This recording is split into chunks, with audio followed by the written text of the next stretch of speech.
This is Elliot with the Geekly Grind. We are continuing our journey through the PAX Rising games. Who am I joined with today? Hi there, I'm Husban, or also known as McDougall, and I'm the game director, which is an incredibly pretentious title, or rather project lead on Rogue Eclipse, which is my debut zoom, pew pew, spectacular neon-infused explosive arcade action spaceflight action bullet hell shooter. So what kind of game are you trying to imitate? Is it more like an Ikaruga type of game, or are you trying to create something kind of the same but different from arcade titles you loved? So I would say at the heart of it, it's for sure a love letter to the likes of Star Fox and Rogue Squadron, but I'd be remiss if I didn't tip my hat to the likes of Ikaruga, R-Type, Returnal, which definitely served as the inspiration for the bullet hell aspects.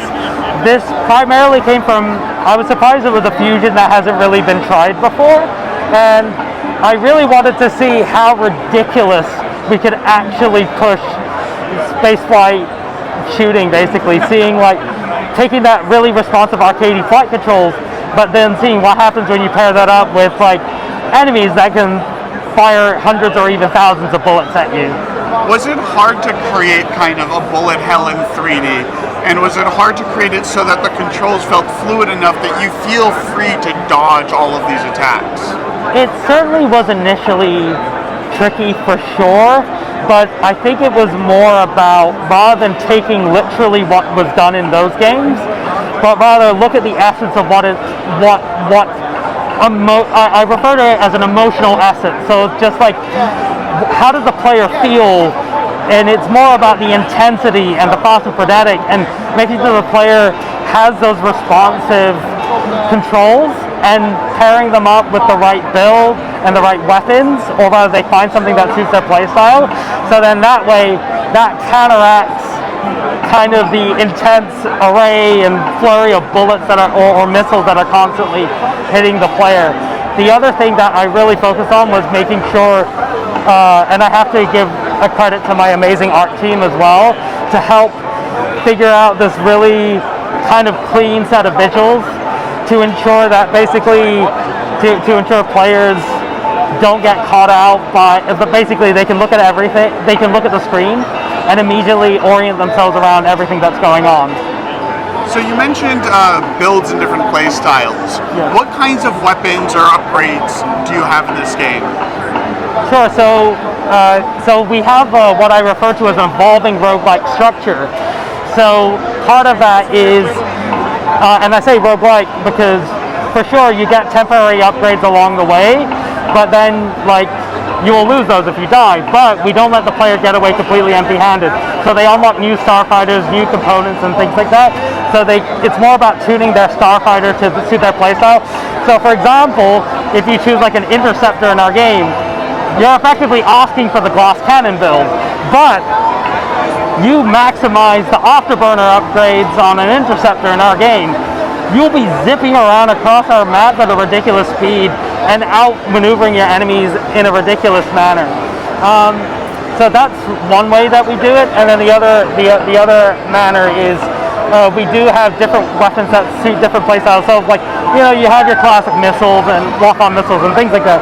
But for example, we have our railgun, and our railgun is effectively like, what if you have like a Magnum sniper rifle in space where you could one-shot starships in a single go? So in a way, that's kind of how we have it. We have different weapons that feel distinct and allow players to basically experiment and have different play styles. So for the difficulty scaling of a roguelike game like this, it can be really tricky to figure out kind of what is that good balance between providing a game that's accessible in the beginning, but also has a lot of growth for the people who are hardcore gamers. Yeah. Have you found during PAX that there are some people who are just not being able to get started, or have you in the alternative found people who are just doing way better than you had expected in the beginning? No, so that's a really great question. So at the heart of this game, I mean, you know, we have approachability and accessibility as two main pillars. I was really mindful of not taking it for granted whether or not someone's played a flight game before. So onboarding was really key for me. And the other things is from a control standpoint, I wanted to have it, that pick up and play arcade feel, because like, you know, we used to go to an arcade machine, you didn't know anything about the game, you just kind of have to figure it out, and they would have to design it in a manner you could just jump in and immediately enjoy it and get their heads oriented around it. And I'm acutely aware I'm in a genre as well where like that could sometimes be quite difficult. So we're hoping, one, our onboarding with our tutorial, interactive tutorial, just gets people really acquainted with the controls. And then as well, like, I mean, when I was growing up playing games, they didn't have tutorials, so it was learn through play. And so hopefully we have designed our pacing in a manner such that it eases people into the flow of our style of spaceflight. So for people who are uninitiated, they'll be able to jump in and hopefully have a good time with this. And for people who are experienced with this genre, hopefully our bullet hell style approach will feel very novel and different compared to what they've seen before. Excellent. So how close are you guys to launch? That's a really great question. So what I'd like to say is, for the moment, we haven't announced a release date.